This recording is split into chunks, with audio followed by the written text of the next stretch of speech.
अस्सलाम वालेकुम my dear student, welcome back to my channel Amjad Sadiq biology. आज का हमारा lecture phases of growth in bacteria है। हमने इससे पहले टॉपिक में ग्रोथ इन बैक्टीरिया तो पढ़ा, bacterial cell increase and number, bacterial population increase के बारे में हमने पढ़ा। लेकिन जब भी एक बैक्टीरिया किसी होस्ट पर अटैक करता है, उसको कौन से फेजेस में से गुजरना पड़ता है, कौन से स्टेप्स में से गुजरना पड़ता है, उसी स्टेप्स के बारे में हम पढ़ेंगे। ठीक है, अभी उसके स्टेप्स कौन कौन से अगर मैं आपको बताऊं, सबसे पहला स्टेप जो है आपके पास किया उसका है लेक फेज। फॉर एग्जाम्पल मैं इधर लिखूं कि पहला स्टेप जो है वो क्या है, LAG लेक फेज।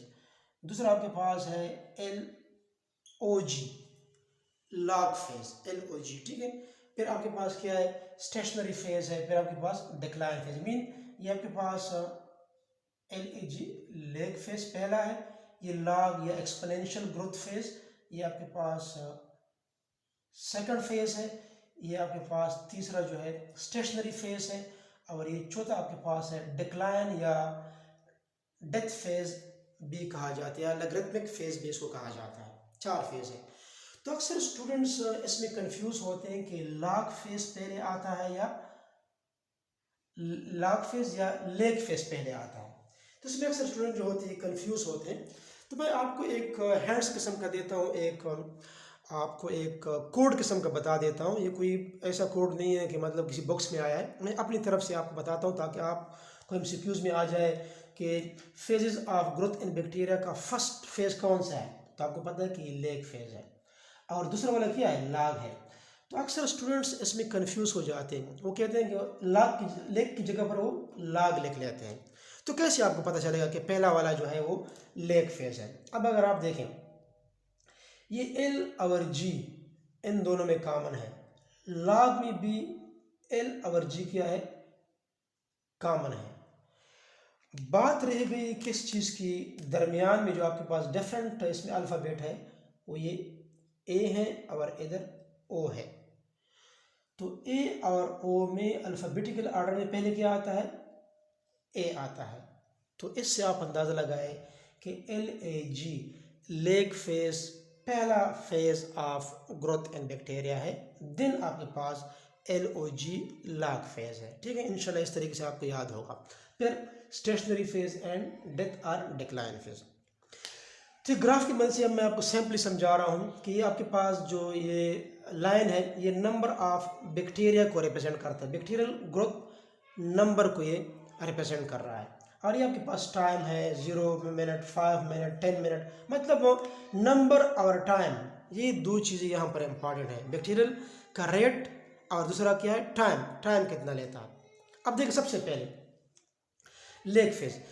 लेग का मतलब है इंटरवल, वक्फा, दो इवेंट्स के दरमियान में जो इंटरवल होता है दैट इज कॉल्ड लेग। जब भी कोई बैक्टीरिया आपके बॉडी पर, होस्ट पर अटैक करता है, तो इस तरह नहीं होता कि वो डायरेक्टली जो होता है आपके बॉडी में अपने पॉपुलेशन को इंक्रीज करता है। जब भी बैक्टीरिया आपके बॉडी में एंटर होता है, सबसे पहले वो अपने आप को एनवायरनमेंट के मुताबिक, होस्ट के एनवायरनमेंट के मुताबिक एक कस्टम बनाता है, आदी बनाता है, हैबिचुअल बनाता है। फिर जब उसको सिस्टम का पता चल जाता है, फिर वो अपनी तैयारी शुरू कर लेता है कि तो सिस्टम इस तरह है, इसके मुताबिक आपने इस तरह तैयार करना होगा, तब कहीं जाके आप इसी इन्वायरमेंट में सर्वाइवल कर सकते हैं। ठीक है, इसके बाद फिर बाद में वो अटैक करता है। तो पहला जो फेज़ है वो क्या, लेग फेज़ है। लेग फेज़ बहुत कम टाइम के लिए होता है, कुछ 10 मिनट्स के लिए, कुछ इस तरह।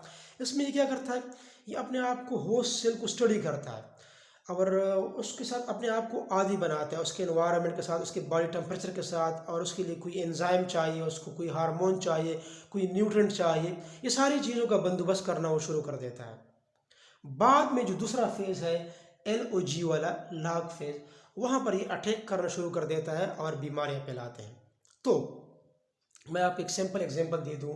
जब आप स्टूडेंट्स जो हैं, जब आपके स्कूल या कॉलेज में एडमिट होते हैं, तो जब आप किसी नए कॉलेज में जाते हैं, आपका जो पहला दिन होता है, जब आप कॉलेज में एंट्री करते हैं, तो आप गेट से लेकर आखिर तक आप इधर उधर देखते हैं कि ये तो ये बिल्डिंग इस तरह है, ये इसमें तो स्विमिंग पूल है, इधर तो ऑडिटोरियम है, ठीक है, मुख्तलिफ़ चीज़ों को आप देखते हैं। तो क्यों आप इधर उधर देखते हैं? वो इसलिए देखते हैं कि आप इसी माहौल को स्टडी करना चाहते हैं कि ये माहौल किस तरह है। जब आपको माहौल का पता चल जाएगा कि अभी तो ये इसी टाइम ये होगा, इसी टाइम ये होगा, तो फिर आप उसके लिए मेंटली रेडी होते हैं और उसके मुताबिक फिर काम करते हैं। तो इसलिए बैक्टीरिया जो होता है, जब भी वो होस्ट पर अटैक करता है, सबसे पहले अपने आप को एक कस्टम बनाता है, आदी बनाता है, उसके मुताबिक अपनी बॉडी को प्रिपेयर करता है। ठीक है, ये बेसिकली होता है लेग फेस। इसके बाद ये ग्राफ जो था ये बिल्कुल स्ट्रेट था, मतलब ये जो ये वाला लाइन है ये तो number of bacterial cell increase को रिप्रेजेंट कर रहा है। तो इधर तो कोई इंक्रीज नहीं हो रहा है, तो स्ट्रेट है। इस तरह का आप क्रिकेट में जो होता है ना, क्रिकेट में आप वो ग्राफ्स वगैरह देखते हैं, कमेंटेटर जो आपको सुनाते हैं, तो उसमें इस तरह होता है ना, ग्राफ्स सीधा जा रहा है, ऊपर जा रहा है, कोई चक्का मक्का लग जाता है, ठीक है, तो ग्राफ ऊपर चला जाता है। तो इधर तक ग्राफ बिल्कुल सीधा है, कोई ग्रोथ नहीं हो रहा बैक्टीरिया का। ठीक है, अब इसके बाद लॉग या एक्सपोनेंशियल ग्रोथ फेज में ग्राफ ऊपर जाना शुरू कर देता है। इसका मतलब ये है कि यहाँ पर क्या हो रहा है, बैक्टीरियल पॉपुलेशन में इंक्रीज आ रहा है, क्योंकि बैक्टीरिया ने अपने आप को तैयार कर दिया। अब पे स्टार्ट में तो होस्ट में न्यूट्रन होते हैं, वाटर होते हैं, ठीक है, अवेलेबिलिटी होती है, ठीक है, पीएच उसके लिए अगर नॉर्मल है तो प्लस पॉइंट है उसके लिए, ठीक है, टेम्परेचर भी मॉडरेट है, तो फौरन ये खुराक को खाना शुरू कर देता है होस्ट के बेसिक चीज़ों को। और ये इसको जब 20 मिनट मिलते हैं फेवरेबल, ये अपने आप को डबल बनाता है, जिस तरह के मैंने आपको इससे पहला टॉपिक ग्रोथ इन बैक्टीरिया के बारे में बता दिया। तो इसमें नंबर ऑफ बैक्टीरियल पॉपुलेशन जो होता है वो इंक्रीज होना शुरू हो जाता है, न्यूट्रन भी ज़्यादा है, तो इसलिए तो ये ग्राफ क्या जा रहा है, ऊपर जा रहा है। ये बहुत सारे अपने बच्चे प्रोड्यूस कर देते हैं, मींस एक्सपोनेंशियल जो ग्रोथ है वो इसमें हो रही होती है। लॉग फेज, रिप्रोडक्टिव फेज भी कहा जाता है, मोर रैपिड ग्रोथ फेज भी कहा जाता है इसको, ठीक है। So many names you can use for this phase. अब इसके बाद जो तीसरा फेज है स्टेशनरी मीन साकिन, इधर ग्राफ फिर दोबारा सीधा हो गया है। इसका मतलब क्या है, इसका मतलब ये है कि आपके पास जितने नंबर में बैक्टीरियल पॉपुलेशन इंक्रीज हो रहा है उसके हिसाब से बैक्टीरियल की डेथ भी हो रही है, बराबर है आपस में। इधर तो न्यूट्रन ज़्यादा थे तो पॉपुलेशन भी ज़्यादा होती जा रही है, इधर अभी आहिस्ता आहिस्ता टाइम के साथ साथ न्यूट्रन में भी तो कमी आती जाती है। जब न्यूट्रन में कमी आती है तो क्या होगा, बैक्टीरिया अपना पॉपुलेशन उस तरीके से इंक्रीज़ नहीं कर सकता, क्योंकि खुराक नहीं है, टेम्परेचर उस तरह का नहीं है, बॉडी का एनवायरनमेंट इस तरह फेवरेबल नहीं है जिस तरह के पहला था।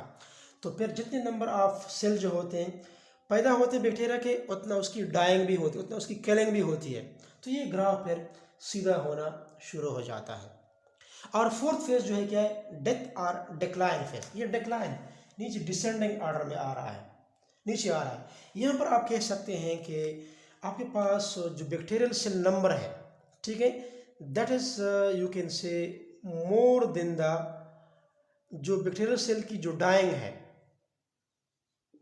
डाइंग जिसकी डेथ हो रही है, डेथ बैक्टीरियल सेल मोर है then the nutrients are in the are the favourable environments nutrients. अब डाइंग जो है ये ज़्यादा होती जा रही है और न्यूट्रिएंट्स में क्या होती जा रही है, कमी होती जा रही है। जब बैक्टीरिया के लिए न्यूट्रिएंट में कमी आएगी तो बैक्टीरिया तो अपनी पॉपुलेशन को इंक्रीज नहीं कर सकता। लाइन नीचे शो हो रहा है, इसका मतलब ये है कि बैक्टीरिया की तादाद में कमी आती जा रही है। क्यों, न्यूट्रिएंट में कमी आ रही है, पानी अवेलेबिलिटी में कमी आ रही है। एज ए रिजल्ट बैक्टीरिया का जो फेज होता है वो डिक्लाइन फेज में आ जाता है, ठीक है। तो जब भी कोई बैक्टीरिया किसी बॉडी पर अटैक करता है उसको इसी 4 फेजेस में से गुजरना पड़ता है, ठीक है। तो ये था आपका topic, that is the phases of growth in bacteria. उम्मीद है आपको टॉपिक समझ आया होगा। अगर समझ आया है तो लाइक करें, चैनल को सब्सक्राइब करें, कमेंट करें, ठीक है, पॉजिटिव कमेंट करें, ठीक है, हमें एनर्जाइज्ड करें, ठीक है, ताकि हम आपके लिए नए वीडियो लेक्चर बना सकें, ठीक है। फिर भी कोई प्रॉब्लम हो आप कमेंट बॉक्स में डिस्कस कर सकते हैं और अपने दोस्तों के साथ ज़रूर शेयर करें, फेसबुक पर, व्हाट्सएप ग्रुप्स में, इंस्टाग्राम में, ठीक है। और अपने दुआओं में हमें ज़रूर याद रखिएगा। अल्लाह हाफिज़।